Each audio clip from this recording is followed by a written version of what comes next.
Tennise podcasti Matchpall toob teieni Tallink. Tere tennisesõber! Koroonakriisi ajal maailmas küll tennist ei mängita, kuid see ei tähenda, et Matchpalli podcast ei peaks oma tööd edasi tegema. Veidi vaiksem aeg annab võimaluse minna teemadega süvitsi ja arutleda asjadel ja nähtustel, mis muidu nii palju kõlapinda ei saakski. Rõõm on näha, et endiselt on täie tervise juures meie kaassaatejuht Riho Kallus. Tere! Tervist!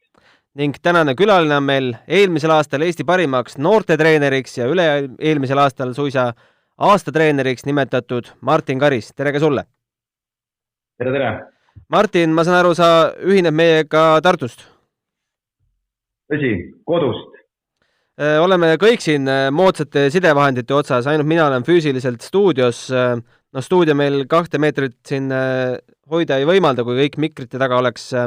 Martin, räägi, kas see rakendus, mille läbi me praegu räägime, on ka sinu igapäevaseks töövahendiks praegu saanud? Viimasel ajal küll, jah, et nii treenerite kui ka teiste koostööpartneritega Zoom-keskkonnas me kohtume üsna tihti. Ka täna on 2 kohtumist veel pärast seda podcasti plaanis. Kuidas sa endal praegusel ajal hinge sees hoiad? Tennisetrenne teha ei saa, mida sa teha saad? No eks see on selline aeg, kus tegeled planeerimisega ja proovid selles keerulises olukorras võimalikult häid lahendusi leida, et see olukord siis üle elada ja mõelda ka selle peale, et mis see siis tulevik toob ja kuidas oma asju edaspidiselt võib-olla veel paremini teha ja suheldes siis mängijate ja lastevanemate ja treeneritega, et see kõikide jaoks keeruline aeg. Kuidas sinu mängijad praegu ennast vormis hoiavad?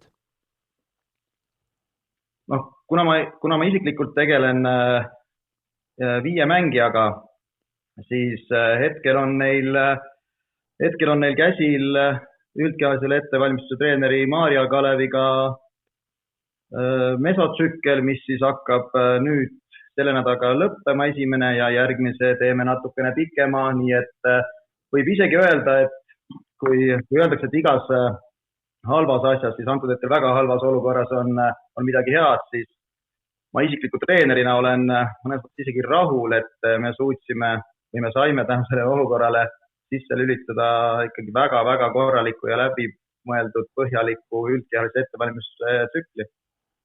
Nii et sellega mängijad praegu toimetavad igapäevaselt, circa 2,5 tundi päevas, nii et siinkohal võib öelda, et iga halb asi on millegiks hea.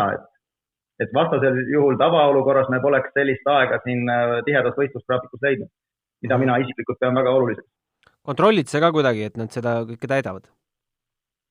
Jaa, kuna me ikkagi üsna palju on videotreeningute põhine ja üldkehalise treener Maarja saadab igapäevaselt harjutusvaraga, mis on staatilisemad, millele nad siis vastavad ka videoga ja siis väiksed challenge'id on ka seal sees, nii et see toimib meil hästi, jah.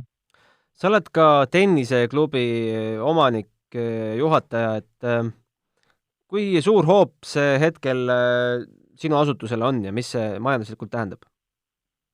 No siin on väga palju tahke, aga see on väga suur hoop kindlasti meile kõigile, et kuna me oleme, eks ole, noorteklubiga, 200-liikmelise noorteklubiga, meie kodubaasiks on Veeriku tennisekeskus, kus me oleme operaator-rentnikud, siis eks me praegu hoone omanikuga püüamegi mõlemale osapoolele mõistlikku lahendust leida ja et see on üks osa sellest, eks ole, nii-öelda siis igapäevatööst või murest ja teine pool on siis, eks ole, klubi ja selle jätkusuutlikkus, et kuidas jõuda täna nende laste ja lastevanemateni nii, et nad oleksid tegusad igapäevaselt ja siis, kui see hirmus aeg siin üle läheb, et me saaksime tavapäraselt ja võib-olla et veel pareminigi jätkata.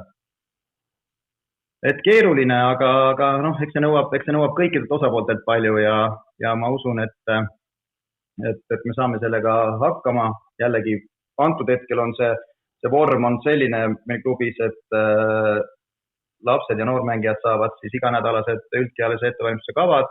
Nüüd aprillis tahaks rakendada ka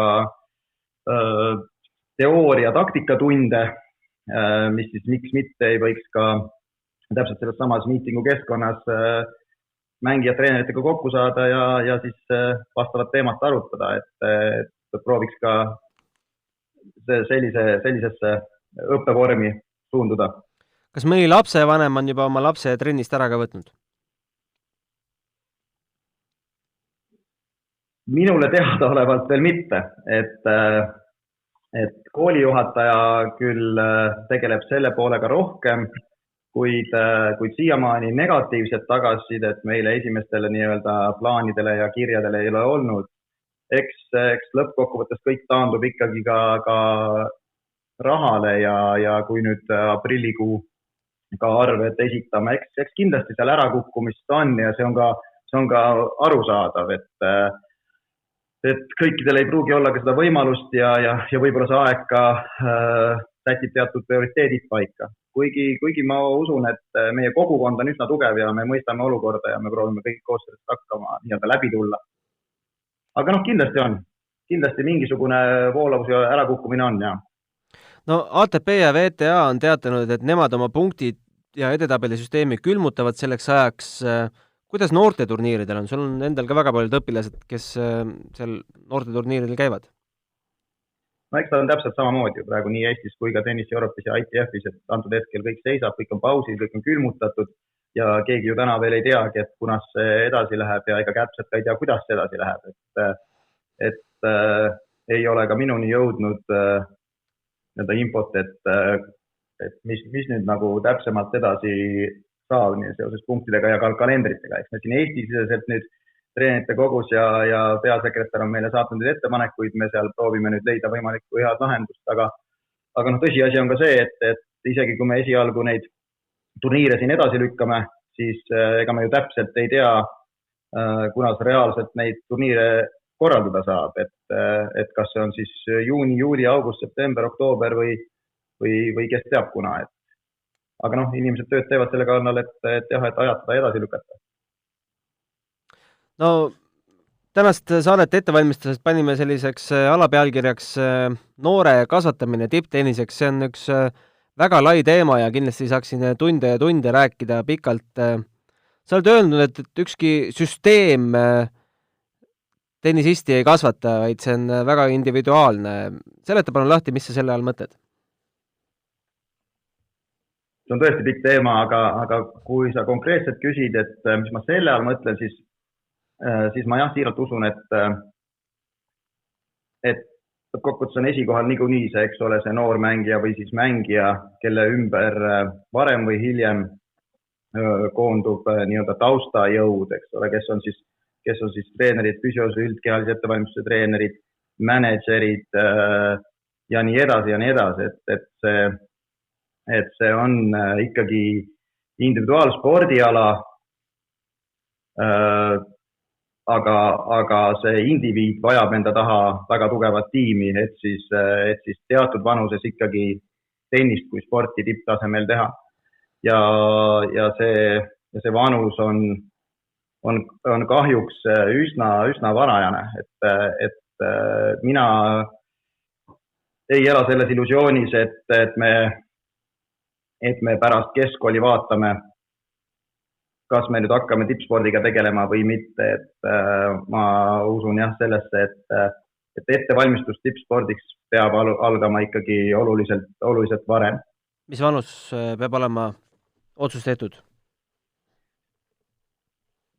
Ma näen seda ikkagi seal 13-14 aastaselt juba täna, kus nii perekond kui kogu taustajõud peavad ikkagi koos selle mängijaga mingisuguse suuna ja kindla suuna võtma. Et siinkohal ma arvan, et ennast petta ei ole mõtet. Aga kui lapsevanem ütlebki, et tema suund ei ole hetkel tipptennisisti kasvatada, kas ta jääb sinu trenni edasi? Kuidas sa temaga siis edasi töötad, et tahabki harrastaja tasemel toksida? Ei, absoluutselt. Ega ühe spordiklubi või tenniseklubi eesmärk ei ole ju ainult ega tipptennist kasvatada üldse mitte, et põhirõhk on ju hoopis teistel väärtustel ja väärtused võib olla isegi samad, aga lihtsalt suunad või nii oksad, kuidas me sellest puust üles ronime, on nagu erinevad, aga ei, siis see sõltub täpselt, et kuidas on ikkagi lõppkokkuvõttes selle mängija eesmärgid ja sellest lähtuvalt ka siis luuakse programm. Palju sa ütleksid, et sinu käe all hetkel tulevasi tipptennisiste harjutab? No, võin öelda, et täna on siis hetkel 3 mängijat, kellega me sellest aastast, ehk siis sügis 2019 alustasime ikkagi hoopis teistmoodi lähenemist treeningutesse koos üldkehalise ettevalmistuse treeneri ja füsiotsentrumega tervikuna ning nendeks on siis, eks ole, Oliver Ojager, Markus Mölder ja Liisa Varul. Sinna osaliselt on ka juures Viktoria Kalev-Kiimand, kes teeb küll osalise koormusega. Ja praegu on, kus juures on Marten murrandanud Eestis 1,5 kuud ja teeb siis meie kava järgi kogu tegevust koos siis Markus, Oliveri ja Liisaga. Murrand muidu on kuskil akadeemias, jah? Jaa, ta on Moratogluus Prantsusmaal, Lõuna-Prantsusmaal ja mõistagi ta praegu seal ei ole ja toimetab kodus. No kui ühel noorel tekib siuke võimalus minna akadeemiasse või ta üldse kaalub, kas sinna minna, mis sa ise nagu tavaliselt soovitad, kas tippuks on võimalik kasvada ka Eestis, sinu näitel Tartus või on ainult akadeemia see, mis toodab tippmängeid? Akadeemiad on väga erinevaid, eks ole. Ma arvan, et see lõppkokkuvõttes sõltub väga palju sellest, et kuhu nii-öelda mikrokeskkonda sa seal akadeemias satud, kes on su treener, kes on su treeningpartnerid, mis on nende inimeste nii-öelda sisulised eesmärgid üldse igapäevaselt, et raske vastata, et kas on hea või halb, see ei ole nii must ja valge. Kui me mõtleme täna, võtame näitekski Oliveri näite, siis jah, ma ütlen, et antud hetkel see programm, mis me püüame ka talle luua, ma usun siiralt, et paremat kohta talle täna siin ei ole ja see ei tähenda seda, et ta ei peaks veetma väljaspool Eestit vähemalt pool, kui mitte rohkem ajast.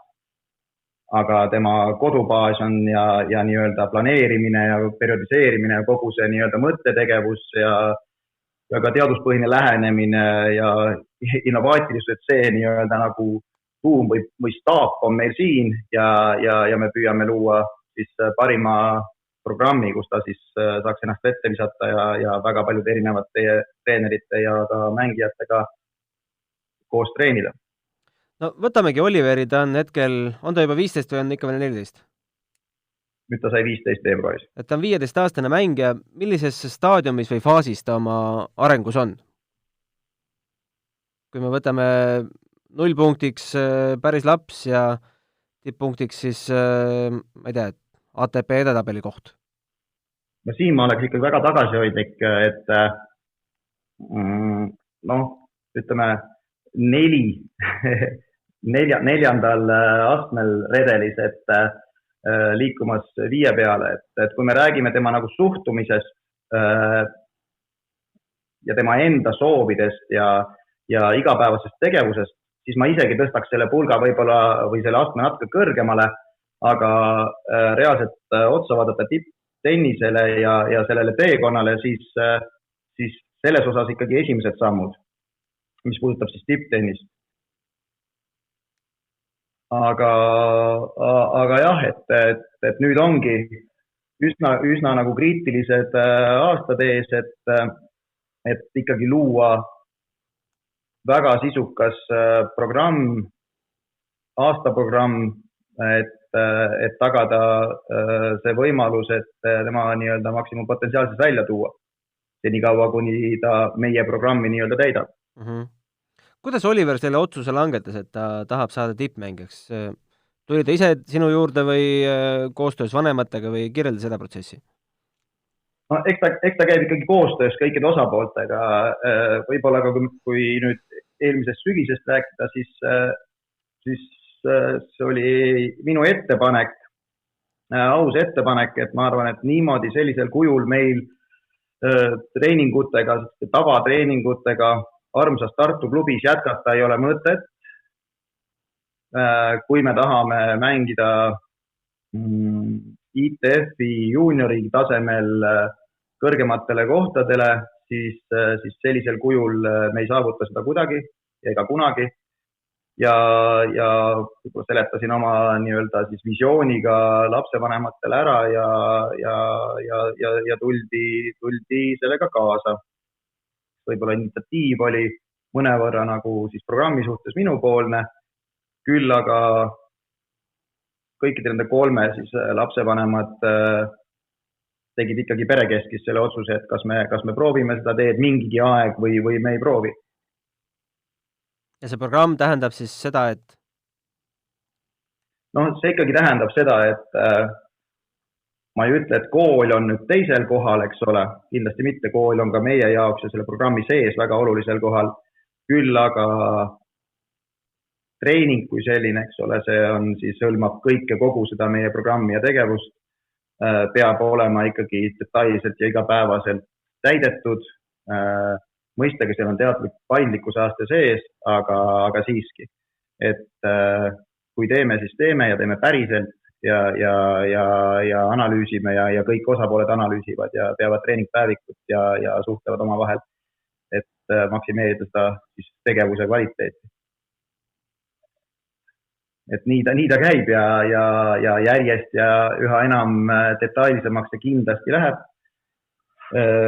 Ei julge väitama seda, et antud hetkel võib-olla 3, 4, 5 mängijast võimalik, et poole aasta pärast, 3 kuu pärast, aasta pärast on neid järgi 1 või 0, aga ma ise usun seda, et see on ainukene viis, kuidas üldse kuhugi jõuda spordis täna ja eriti tennises. Sparringu partnerid...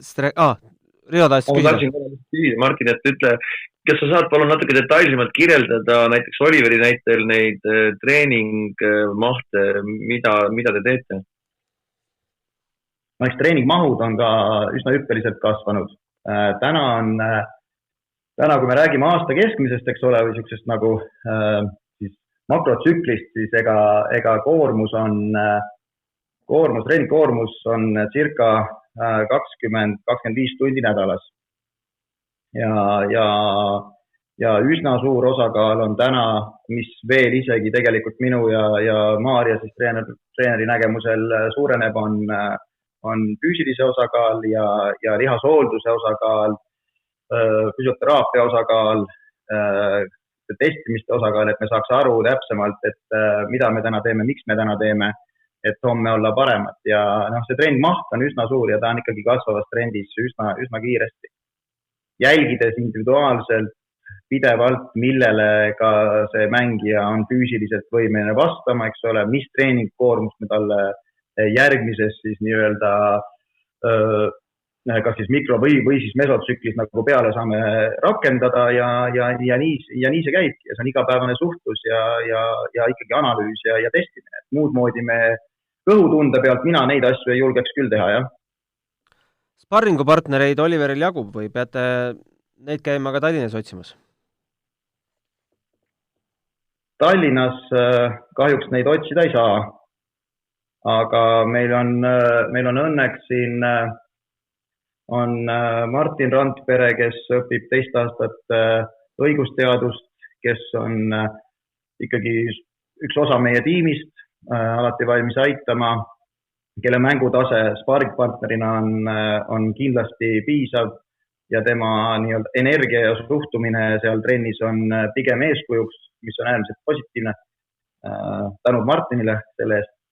Ja ka oma treenerid, kes mängivad, Jakob Tširkin aitab ja siin on teisigi veel, et loomulikult ei ole sellest piisav, et vaikselt ja pidevalt ja aastaringselt siin treenida, aga siis nendel hetkedel, kui me oma treeninguid oma baasis läbi viime, siis täna on see sellest küll piisav, jah, aga üha enam loomulikult me liigume sinna suunda, et kasutada välisvõimalusi ja kes teab, et ehk mingil hetkel tulevad ka mängijad siia aga täna on reaalsusele otsa vaadates, siis mõistagi me peame ise otsima kogu aeg võimalusi, et käia võimalikult palju laagrites, käia võimalikult palju teistes ka, eks ole, treeningpaikades, akadeemiates väljaspool, et Rootsi see Good to Great'i akadeemia on täna väga hea võimalus selleks ja nad on,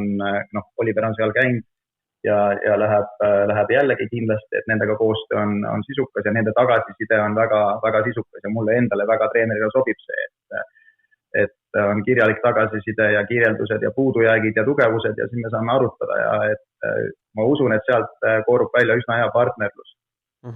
Ja see on lähedal, eks ole. Ja Markus Mölder käib Hollandis, Willem van Hulsti juures ka periooditi nädalate kaupa, kus siis seal mängijateks nagu Matvei Midelkov, eks ole, paarismängija ja tal on võimalik kokku puuduta selliste mängijatega, kes on olnud maailma tipus ja saab nendega seal koos nii-öelda treenida ja nad on täna seal treenerid kõik, nii et ühesõnaga, et mitte ainult nüüd selle sparringpartnerite teemal, aga üldse, et selles vanuses, mis täna, ütleme, Oliver ja Markus ja Liisaga on, et mida võimalikult palju me viskame neid erinevatesse kohtadesse, kus nad peavad kohanema, kus nad peavad ise toime tulema uute inimestega, uue keskkonnaga, natukene mugavustsoonist rohkem väljas, erinevad treenerid, erinevad keeled, et seda paremateks mängijateks nad kindlasti saavad, nende sotsiaalsed oskused paranevad läbi selle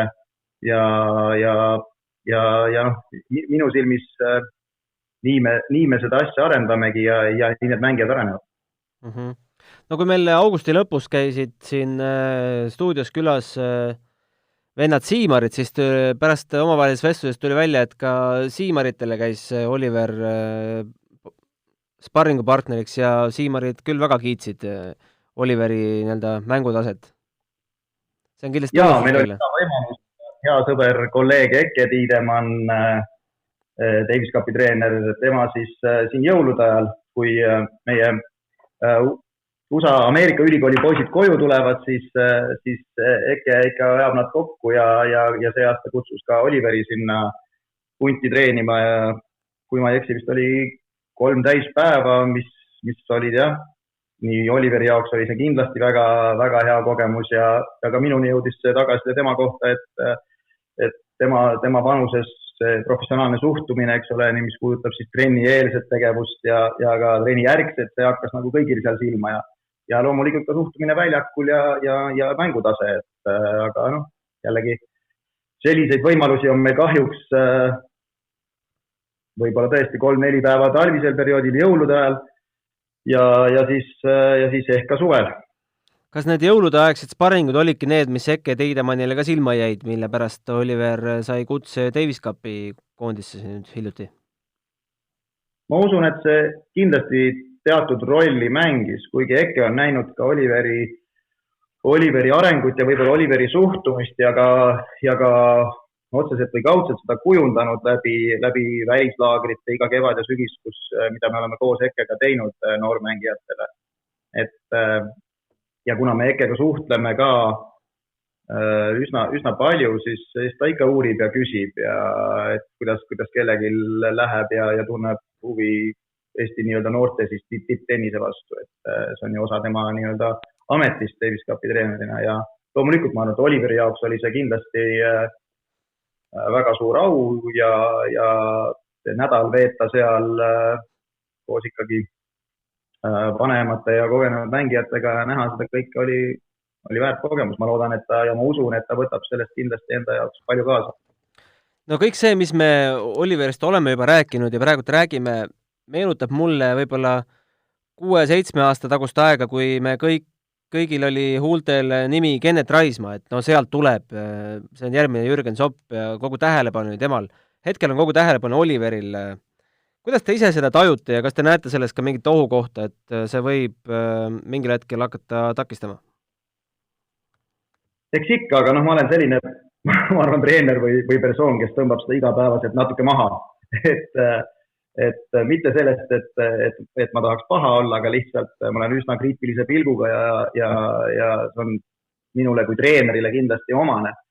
Aga ma ei ütleks, et Oliver nüüd nii keskpunktis on või vähemalt meieni ta nagu nii palju küll ei jõua ja ta ei ole ju täna ka kindlasti tulemuslikult võrreldav tegelikult noortetennises Kennetiga, et Kennet oli ikkagi U14 Euroopa number 1 mingi periood ja rääkimata siis tulemustest ITF-is, eks ole, lõpetades siis ikkagi tiiti võiduga Wimbledonis, mis räägib enda eest. Et ma arvan, et ei ole võrreldavad asjad, küll aga ega jah, tõele tuleb ju au anda, et ega meil neid noormängijaid, kes eriti poistes, kes ennast näitavad juniorgi klassis või noorteklassis Euroopa tipus ei ole liiga palju, et eks väikses riigis nad loomulikult teatud määral tähelepanu saavad.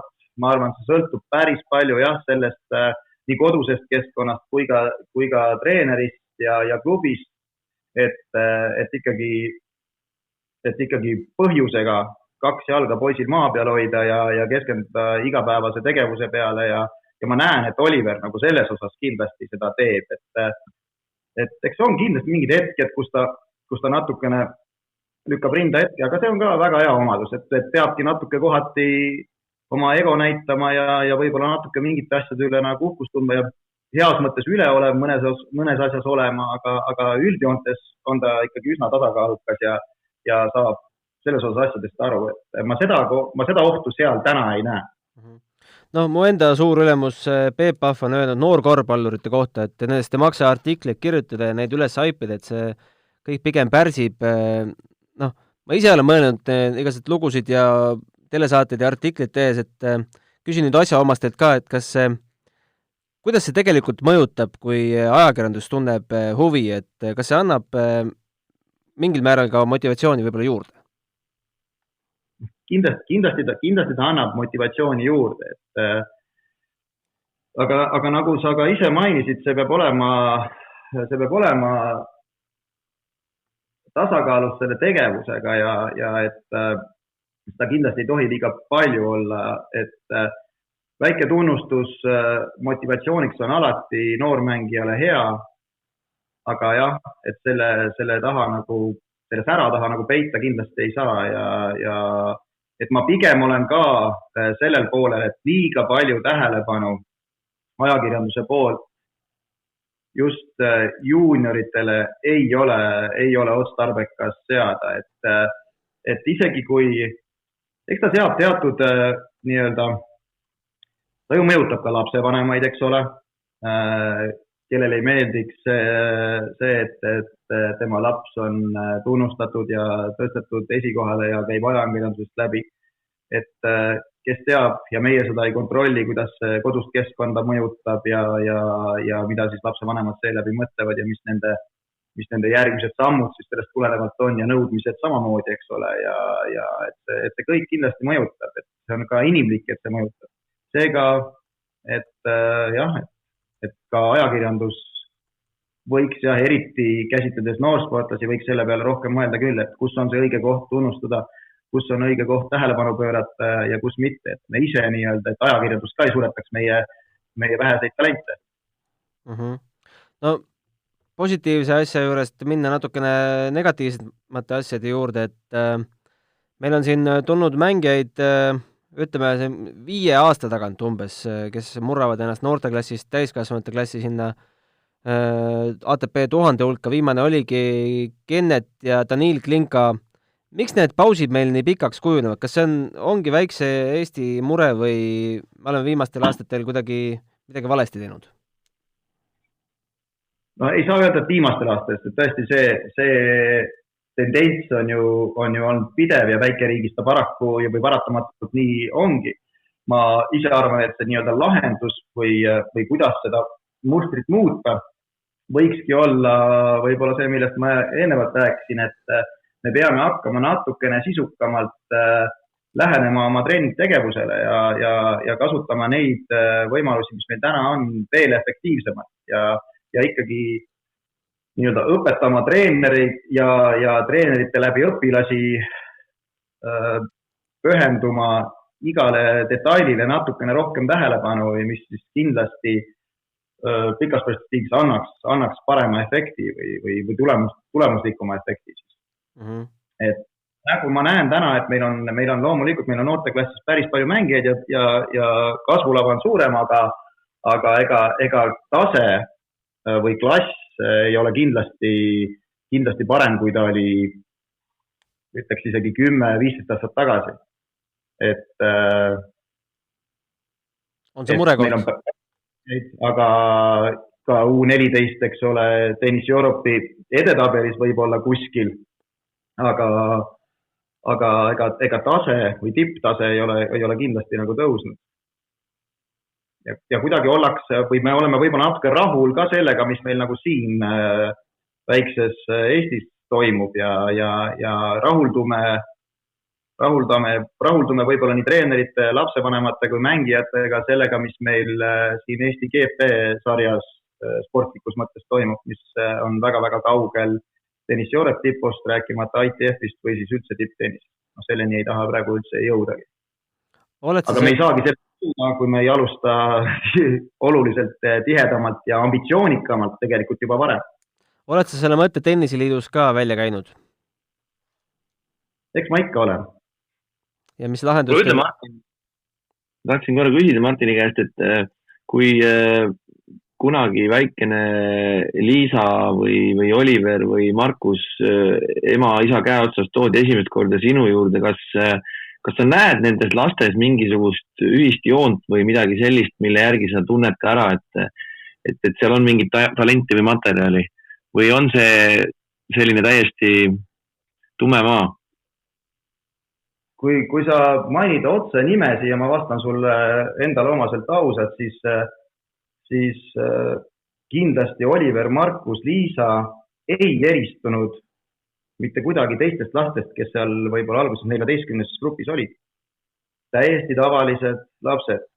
Mis neid eristab, on võib-olla see asjaolu, et nad püsisid selle nii-öelda siis programmi juures või selle siukse mindseti juures, mida siis mina proovisin nagu viljeleda ja oma nõudlikkusastmega, et me teeme neid asju täna ja järjepidevalt ja igapäevaselt ja nädalavahetused, kui on ikkagi trenn, siis me tuleme trenni sõltumata ja see on võib-olla selle väiksegi siukse edu neile andnud teiste ees.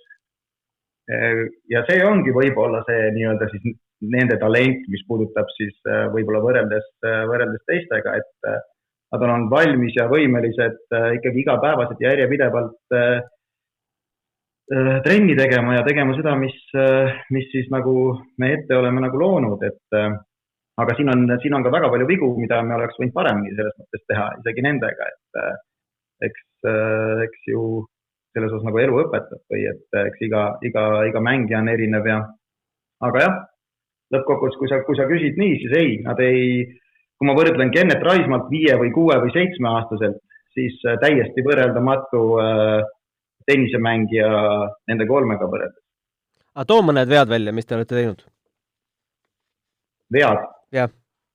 Ma arvan, et ütleme noorte U10 programmis, mida ma kindlasti hakkan nüüd ka klubisüsteemis rakendama, mille peale ma olen siin viimasel paari nädala jooksul päris palju mõelnud, kuidas seda teha, on see, et mitmekülgsustreeninguid kordades rohkem U10 programmi sisse viia, kui me täna seda teeme, mis ei tähenda seda, et siis nii-öelda erialas või tennis kui eriala treeningute maht peaks vähenema, aga me peame looma ikkagi süsteemi ja ma oleks võinud ise seda oluliselt rohkem teha ka nendega, et panna ikkagi treeningkordade arv natukene suuremaks, aga mitte mängides, eks ole, tennist, vaid mängides saalijokit, jalgpalli, kõik võimalik erinevaid alasi ja kutsudes isegi kaasama veel rohkem eksperte väljaspool oma erialalt, et neile alasi ja tehnikaid ja kohanemist võimaldada. Et see on kindlasti üks asi, mida ma treenerina kahetsen ja mida ma pean parandada järgmiste generatsioonidega ja noortreeneritele seda nõu anda. Et kui me räägime pidevalt sellest, et lapsed enam tänaval ei mängi ja hoovisport puudub, siis see fakti konstateerimine ei aita seda edasi. vaid täna on see, kus on, eks ole, eri huvialakoolid, spordiklubid. Meie ülesanne on see, et tuua need lapsed siis trenni ja minna nendega seda hoovi või tänavasporti tegema. Ja loomulikult see nõuabki meie poolt oluliselt rohkem tööd, aga see on ainukene viis, kuidas me ka sporti toetame ja võib-olla siis ka paremat tulemust toodame. Et jah, ma oleks võinud oluliselt rohkem mitmekülgsust arendada just nooremas eas, kuna ma ise olen väga mitmekülgse spordi taustaga, siis ma usun sellesse väga palju ja see aitab tennisele tulevikus väga palju juurde ja just niisugune U12, ütleme U10 kohe kindlasti. Isegi U12 programmides veel, et peaks oluliselt rohkem olema erinevaid alasid. Ja see ei ole nii, et käige, eks ole nüüd, palun käige jalgpallitrennis või minge veel korvpallitrenni ja siis tulete tennisetrenni. See logistiline probleem seal ja kõik muu on piisavalt keeruline, et pigem võiksime me ise mõelda, kuidas seda rakendada enda klubisse ja enda treeningprogrammi. Jättes treeningtasu samaks? See on järgmine teema.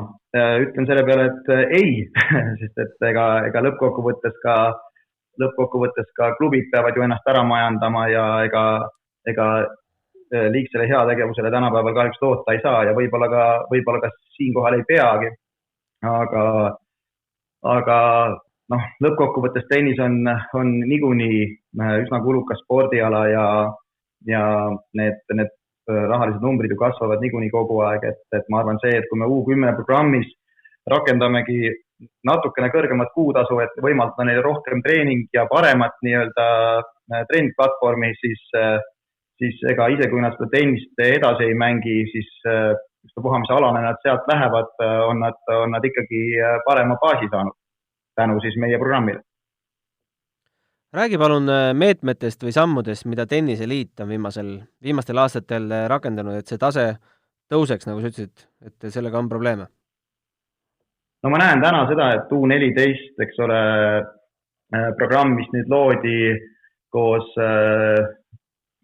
Belgia treeneri Kim Kleistersi treeneri Karl Maasi ja meie U14 peatreeneri Ott Ahaneniga. Seal ma näen küll sisu ja mõtlemist selles võtmes, et kui palju me peame täna ikkagi kaardistama, mis meil on ja suunama kogu energia sellesse igapäevategevusse, et see oleks natukene rohkem kaardistatud ja mõnes mõttes teaduspõhine ja mõõdetav, et alates füüsilise kavadest ja mõõtmistest ja nii edasi ja kalenderplaanidest, eks ole. Et see on väga positiivne samm. Ma väga loodan, et Otil on seda jõudu oma nägemust siis ka ellu viia.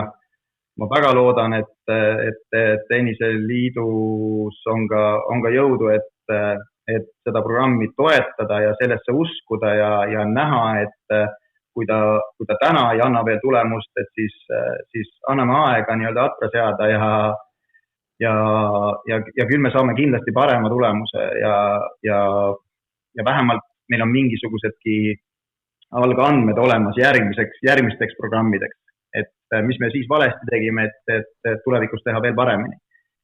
Et see U14 programm on kindlasti sisukas Priit Pihla eestvedamisel, sinna on kaasatud siis väga, kui ma ei eksi, vist 8-10 treenerit Eesti erinevatest spordiklubidest, kes siis Mark Tennanti juhendamisel peavad U10 programmi, et need kaks väga olulist sammu on tänaseks tehtud. Jah, kahjuks nüüd tuli meil praegu hetkeline paus. Ma olen veendunud selles, et need programmid jätkavad ja loodetavasti inimesed usuvad sellesse ja on ka jätkusuutlikud oma tegevuses. Et see ei ole lihtsalt selline hetkeline fling, mida me teeme ära tegemise pärast, vaid me teadvustame kõik seal osalistena, et see võtab aega, me peame sinna panustama, et saada siis parema tulemuse ja kogu seda mindseti nii-öelda nagu kehtestama. Tenniseliit on väga palju teinud ka koolitusi lapsevanematele ja välja andnud siin lapsevanemat käsiraamatuid, et milline roll on tennisemängija elus lapsevanemal? äärmiselt suur, nagu iga lapsevanema roll üldse oma lapse kasvatamisel ja elus, et tennise lapsevanema roll on kindlasti isegi suurem kui võib-olla võistkonna spordialadel, et nad on ikkagi nii tihedalt seotud oma lapse igapäevategevuse ja rääkimata siis võistlustest ja õppemaksudest ja kõigest muust, et paraku lapsevanem ei ole kindlasti mitte tähtsam selles nii-öelda kolmikus, kui on treener ja mängija. Et loomulikult need rollid on, eks ole, jaotatud erinevalt, et lapsevanem ja treener teevad ju tööd selle nimel, et see mängija või laps siis saaks parima treeningkeskkonna, aga jah, lapsevanema roll ei ole kindlasti mitte väiksem kui treeneri roll. Kas see on ainult see roll, et lapsevanem teinud rahakoti rauad lahti või kuidagi sisulisem ja saab ta ka suunata mingeid tegevusi konkreetselt? Kindlasti, eks ta on ju koostöö, eks ta on ikkagi kolmnurk, et siin ei ole midagi vähem tähtsamat, et loomulikult igas selles kolmnurgas peab olema üks inimene, kes seda juhib, eks ole, et kas ta on siis, loomulikult ta võiks olla treener, kes nii-öelda teeb ettepanekuid ja kes seda programmi juhib, aga lapsevanema ja treeneri vaheline suhe on äärmiselt oluline, et see tervik nii-öelda edasi liiguks. Et kui see suhe erinevatel põhjustel kas siis katkeb või muutub, siis on ka aeg edasi liikuda. Et paraku neid näiteid on ju ka ja see ei ole halb või hea, eks inimesed ongi erinevad ja võib-olla nagu nägemus on erinevad, aga eks sellepärast peabki nagu võimalikult palju suhtlema ja teineteist mõistma ja aru saama, et lapse hüvanguks.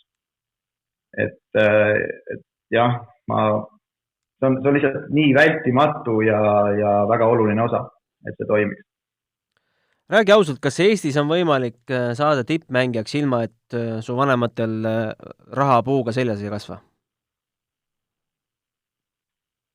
Usun küll. Kuidas see oleks võimalik? Eesti on õnneks või kahjuks nii väike riik, et ega meil tippsportlasi paraku liiga palju ei kasva juba eesmärkidest tulenevalt ja kas üldse teha sporti sellel tasemel ja ma usun, et tennis kui selline ala on siiski selles osas hea ala, et kui sa ikkagi ajad oma selja sirgu ja oled noormängija, kellel on endal ikkagi tahe ja ka võimekus mängida ja konkureerida Euroopa tipuga juuniorites, siis ma usun, et see ei jää raha taha.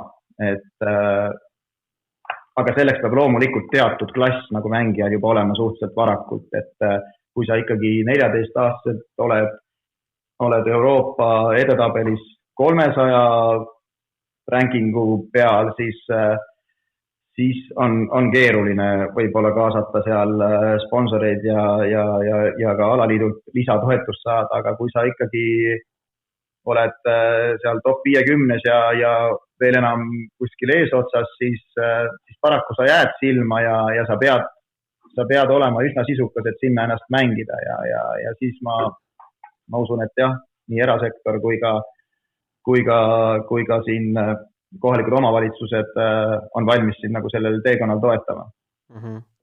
No me oleme rääkinud rohkem 3 sinu õpilasest. Räägi, mis siis juhtub, kui nendest 3 üks peaks aastaga tegema sellise edusammu, et läheb teistest pikalt eest ära, kas sa jääd selle ühe juurde või lased selle ühe pigem nagu käest ära kellegi teise järgmise spetsialisti juurde, et ta saaks oma lendu edasi teha? Või kuidas sa ise siis jagad ennast? Ma arvan, et kuna see on lõppkokkuvõttes kõik nii individuaalne, eks ole, et jah, täna on võib-olla 3-4 mängijat, kellega me koos nagu pundis tegutseme igapäevaselt, siis fakt on ju see, et nad liiguvad kõik oma teed pidi varem või hiljem edasi. Nii arengu mõttes kui ka eesmärkide mõttes ja nii edasi, et minu roll seal, ma arvan, et on selles osas nagu kõige väiksem ja eks siis nagu aeg näitab, et kuhu suunda ka mina liigun ja ma usun sellesse, et minu eesmärk kui treener ei ole tegelikult, loomulikult on eesmärk ennast realiseerida, eks ole, küll aga mitte otsida endale seda aupaistet läbi mängijate, et minu jaoks treenerina on ikkagi väga-väga oluline see, et ma teeks endast kõik võimalikku täna, et see mängija läheks sinna, kus tal on kõige parem ja kõige paremad treenerid, kes talle sobiksid, et minu roll seal oma ambitsioonikuses on ikkagi väga väike. Ja seda ma hindan ikkagi vastavalt siis olukorrale, et sõltumata, kes kuhu läheb, et ma proovin ikkagi anda siiralt parima ja ausa nii-öelda nõuande, et kuhu minna ja miks minna ja milleks siis mina ka võimeline on ja milleks mul ka aega on. Kes Oliveriga seal Rootsi akadeemias tegelevad? Seal on üsna palju treenerid tegelikult, aga mina suhtlen Mikael Tilströmiga enamasti, kes seal juhib seda juuniorite programmi, Magnus Norman mitte nii palju, aga tema annab mulle ka tagasisidet Oliveri tegevusest, et küll ta on praegu ainult nädal aega seal käinud, nüüd aprillis pidi tegelikult ka minema, aga mõistagi see jääb praegu ära. Aga kindlasti me leiame selleks ka õige ja hea aja, kui see kõik siin läbi saab. Räägi võib-olla veel lõpetuseks enda tennise taustast. Milline mängija sina olid ja mis hetkel tekkis soov treeneriks saada ja võimalus? Minu tennise taust on tegelikkuses küll pikaajaline, aga kindlasti mitte väga särav, et ma alustasin tennisega 9-aastaselt Tartus Rein Sanderi käe all ja siis liikusin edasi, tulid noortreenerid Mart Polakene ja Margus Kartau, kelle käe all ma mängisin paar aastat ja tõusin üsna kiiresti sinna nii-öelda U12 paremiku hulka. Paremik on võib-olla palju öeldud, aga ikkagi arvestatavaks noormängijaks ja siis me olime perega sunnitud isa töö tõttu kolima 92. aastal Hollandisse Rotterdami elama, kus ma elasin siis 3,5 aastat ja seal ma tennist ei mänginud kordagi. Puhtalt seetõttu, et meil ei olnud, isa tegi just oma postdoc'i seal, et meil ei olnud ka rahalisi võimalusi selleks ja siis ma olin pigem selline tänava- ja hoovisportlane ja kuna see spordikeskkond, mis Hollandis on nii jalgpalli kui ka tänavakorvpalli ja kõikide muude võimaluste suhtes on üsna hea, siis sporti mul seal väheks ei jäänud. Küll aga tennis oli kahjuks siis kõrval. Tulin tagasi, hakkasin kohe uuesti treeningutes osalema, siis siin enam väga niisugust spordikoolisüsteemi head ei olnud ka väga häid selliseid klubisi veel tekkinud ja siis me Rauno Kulli, Henri Bushi ja Erki Mäeorgi, kes seal veel olid, sisuliselt treenisime ise ja nemad olid küll juuniorites üsna seal lõpus ka veel üsna edukad Eestis ja mina sain nagu nendega koos treenida. Samaaegselt me hakkasime ka koos juba noortegruppe treenima, pisikesi lapsi, täiskasvanud tenniseõpet andma ja eks sealt see treeneri pisik nii-öelda alguse sai ja sealt juba siis pärast keskkooli Tartu kehakultuuri ja nii edasi. Ja sealt see välja nii-öelda kasvas, et üsna noores east alustasin tegelikult treenerid, et tänaseks hetkeks üle 20 aasta seda juba teinud. Millised verstapostid sinu treenerikarjääris on need 2 sama tiitlit, mis me ette lugesime? Aasta treener 2018 ja aasta noortetreener 2019? Ma olen ennem ka seda öelnud, et need tunnustused on kindlasti toredad ja nad lisavad motivatsiooni ja nad annavad sulle jõudu edasi tegutseda ja uskuda võib-olla, ta on kinnitus su usule nii-öelda, et mida sa oled teinud, miks sa teed ja lisavad veel rohkem pühendumust, eks ole, aga muidugi mida vanemaks sa saad ja kogenumaks, seda paremini sa hakkad võib-olla ka planeerima oma tegevust ja nii-öelda aega planeerima ja võib-olla mõtestatud mõtlema selle peale, kuidas iga päeva üles ehitada oma õpilaste suhtes ja ka enda suhtes. Et jah, et eks need tunnustused lisavad loomulikult, nad lisavad lihtsalt motivatsiooni ja sunnivad siin mõnes mõttes veel rohkem nagu pingutama. Aga õnneks jah, ka nii-öelda teatud kogemus aitab kaasa, et mitte nii-öelda tühja rapsida. Tulles veel mu esimese küsimuse juurde tagasi, et süsteem tennisemängijat ei tooda, aga ma nimetan 2 Euroopa riiki, mis ei ole maailma just kõige suuremad, et Belgia ja Tšehhi. Mängijad tuleb nagu murdu. Mis nad teevad? No Tšehhi süsteem on Šveits ka ja seal on hästi tugevad nii-öelda, ütleme, Šveits on natuke ära, Šveitsis on, eks ole, tugevad sellised alaliidu nii-öelda keskused, kus siis paremad mängijad koondatakse kokku teatud vanuses, seal toimub treeningtegevus, eks ole, ja see on nii-öelda alaliidu poolt ka suures osas finantseeritud. Tšehhi omakorda natukene veel selline vana kooli spordisüsteem, kus siis ka samamoodi national centerid nii-öelda on need, kus siis üks on Prahas, teine on kevadel käisin seal, nüüd mul ei tule see linna nimi meelde, Austria piiri lähedal, igal juhul 2 keskust on seal ja need siis parimad mängijad koonduvad sinna, teevad koos trenni, seal on siis treenerid, kes nendega sõidavad ja nii edasi, eks ole, ja Belgia on vaata nii, Belgia on selles mõttes kummaline riik, et seal on ju 2 tegelikult tennise kogukonda, seal on nii-öelda siis see Prantsusmaa pool, eks ole, ja siis on see Flaamse pool, et nad omavahel liiga palju koostööd kusjuures ei tee. Ja noortes isegi satuvad kokku need tublimad mängijad ainult teatud turniiridel. Et seal on nagu 2 riiki ühes riigis, kes ajavad nagu oma asja natukene. Aga see üldse see spordimentaliteet ja see kogu tegevus on sellistes riikides väga-väga tugev ja sealt mängijaid paraku nagu tuleb, kuigi ega nüüd ei saa öelda, et nad kuidagi teistega võrreldes liiga palju silma paistavad, et Šveitsi kohta kohe kindlasti juniorspordis seda öelda ei saa, et Šveitsist väga palju juniormängijaid nüüd edetabelites küll ei ole, et Tšehhia kindlasti loomulikult, eks belglasi satub ka sisse, aga ei saa öelda, et nad kuidagi nagu teistega võrreldes silma paistavad. Pigem hakkavad Prantsusmaad ikkagi rohkem silma ja suurriigid, kus igas külas on seda klassi, kellega harjutada ja trenni teha ja igapäevaselt mängida. Eks süsteemid on erinevad, aga tennis on paraku selline ala, et varem või hiljem inimesed lähevad või noormängijad lähevad oma teed ja nende taha tulevad siis moodustatakse tiimid ja hakkavad nii-öelda oma rida natuke ajama, et kas seal alaliit on neil jõuga taga või mitte. See sõltub jah riigist, aga lõpuks on ikkagi nii individuaalne spordiala, et ei ole ühtegi riiki, kus nüüd süsteem otsast lõpuni välja ühte mängijat nii-öelda siis kasvatab, et ma tean, et Kanada teeb täna tegelikult väga head tööd just noorteklassidest edasi minnes selle kallal, et hästi süsteemselt läheneda kogu tennisele ja nad on seda viimased 10 aastat teinud ja ta on ka tulemust tootnud. Aga jah, et kui me tippspordist räägime ja sellest teekonnast, siis varem või hiljem minnakse oma teed ja moodustatakse individuaaltiimid. Ja Eestis on ju teistes spordialades seda väga selgelt näha, et nii tennises kui ka muudel aladel.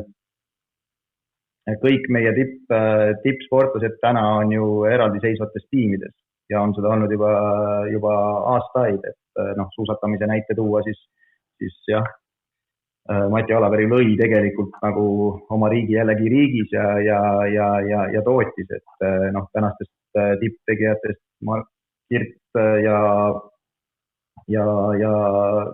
ühesõnaga tegelikkuses Anett Kontaveitki tegelikult oli ju täiesti oma teekonna esindaja ja ka ainus loomulikult ekseptsionaalne mängija meil ja nii edasi ja nii edasi, et kõik tänased tipud, mägid, kõik on eraldiseisvad tiimid, et suhteliselt varakult juba ja on ka tulemus, millest rääkida ja mida ette näidata. Riho, on sul veel midagi südamel? Ma ei oskagi öelda, ma olen nii palju siin kuulanteid rohkem, kui siin rääkin midagi, aga... Sa pole Riho üldse midagi küsinud? No nii palju juttu, nad ei saagi küsida see midagi. Ma tahtsin küll võib-olla üks suke teema, ma ei tea, kas te seda teemast enam haakub, üks asi, mida ma nagu tennise puhul väga palju olen märganud ja mis on väga suur probleemi koht ja sa küll mainisid vahepeal korra seda ka, et te tegelete sellega tõsiselt, on sportlastel ikkagi, eriti just tennisistidel, et me näeme väga palju neid tõsiselt treenijaid ja väga palju treenijaid kuni esimeste vigastusteni ja siis need vigastused korduvad ja korduvad ja korduvad ja tihtipeale tegelikult on need kõik suht ette juba ennustatavad, et asjad nii lähevad, aga millegipärast need tennisistid teevad ikka neid samu vigu. Et kuidas sul on õnnestunud neid vältida või ei ole õnnestunud vältida? Räägi natuke sellest. Ma täiendan võib-olla, et see nimekiri nendest sportlastest ja noortest on ju tegelikult lõputu. Võtame Raismaa, Saar, Lotta, samamoodi jah, Karola Suviste, kes meil tänases Eesti Päevalehes räägib oma loo, temal samuti viimati sai seljahädast jagu. Ja võib ka lisada Jürgeni. Jah, alustades Jürgenist, lõpetades ma ei tea kellega. Neid on väga palju, et mis sa sellest teemast arvad? No, minu jaoks on see äärmiselt oluline teema treenerina, et on loomulikult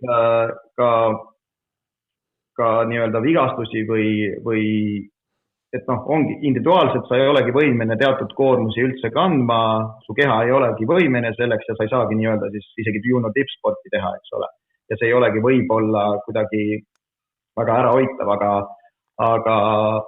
aga pöörduks siis tagasi kogu selle minu filosoofia poole, siis täpselt see sama mitmekülgsuse treening, väga varajane juba lihashooldus ja füsioteraapia osakaal, teaduspõhine lähenemine, mõõtmised, need on need aspektid, mis annavadki meile tagasi, et mis seisus meie siis noormängija täna on, et mida ma homme temaga tegema peaks, et just vältida vigastusi, vältida ülekoormusi.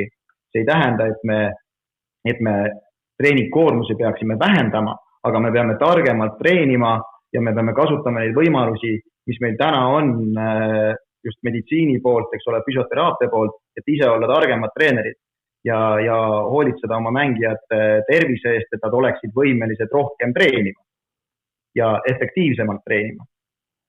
Et jällegi mainin, et mina kindlasti treenerina ei saa olla ja ei olegi kaugeltki mitte see spetsialist, kes kõhutunde pealt suudab ära hinnata, mida ma homme, mis koormusi ma homme võin või järgmine nädal järgmises tsüklis, eks ole, rakendada. Et mul peab olema selleks teatud ikkagi mängijate juures juba tiim selja taga ja inimesed, kes mind selles osas väga palju aitavad ja nõustavad, et ma ei teeks, et ma ei lõhuks seda mängijat ära.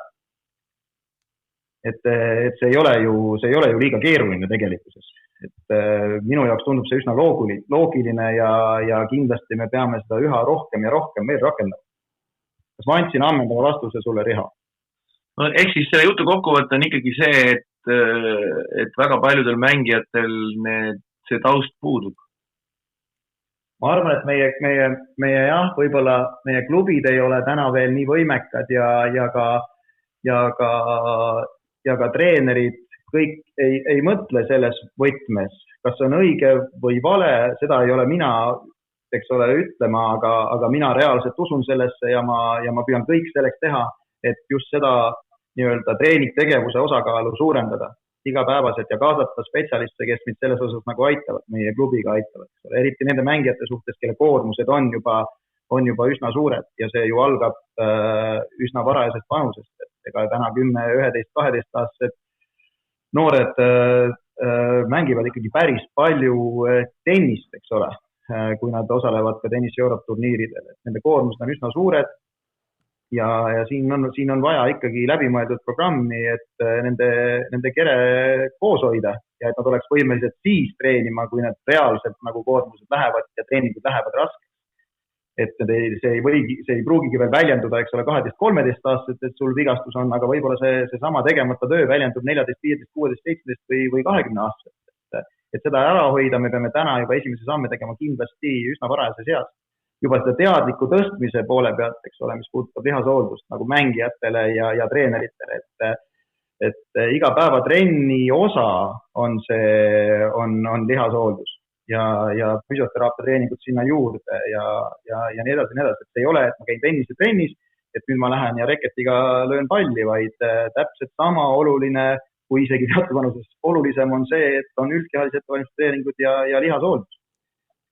Ja kui ma arvan, et me sellest ise täiskasvanute aru ei saa, siis me ei saa ka eeldada, et lapsed kuidagi seda hakkaks ise rakendama. Nii on.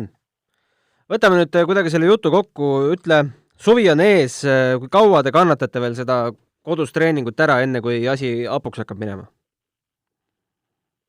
Praegu on nii, et me kaks sellist mesotsüklit me teeme veel südamerahuga füüsilist treeningut, ehk siis see on circa sükene 2 kuud. Loomulikult ma loodan selle aja jooksul, siiamaani me tennisetreeninguid mõistagi kordagi teinud ei ole, mina lapsi olen näost näkku näinud kaugelt ja ma suhtlen nendega nii-öelda virtuaalselt, eks ole.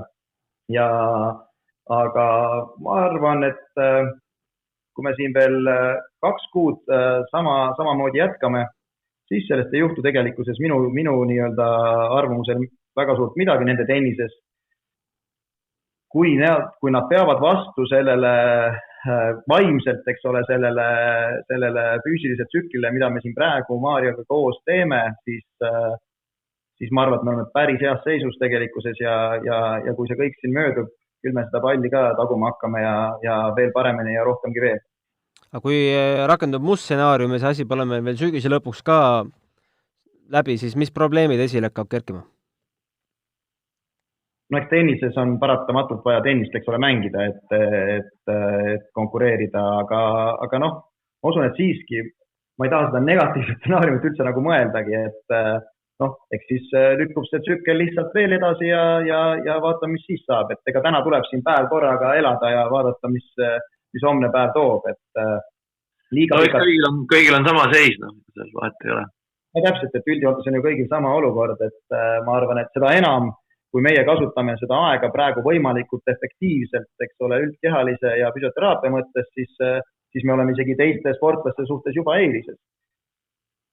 Et nii mina täna nagu mõtlen ja tundub, et vähemalt osad lapsed tulevad sellega kaasa ja mõnes mõttes on see periood ka hea, et ega ta ju filtreerib ka need terad sõkaldest ära ja see mängija, kes ikkagi täna, kas see on siis Oliver, Markus, Liisa, kui see peategelane siin Oliver ikkagi on sportlase mentaliteedi ja mindsetiga ja tahab saada tennististiks, siis palun väga mees, tee.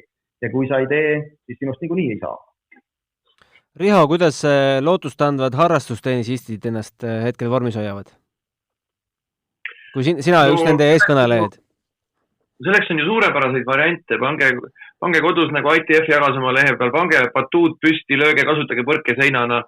Mina iga päev kasutan minitennise võrku, mängin lastega ukse taga asfalt väljaku peal, nii et võimalusi on ilma teiste kokku puutumata ka tennist mängida.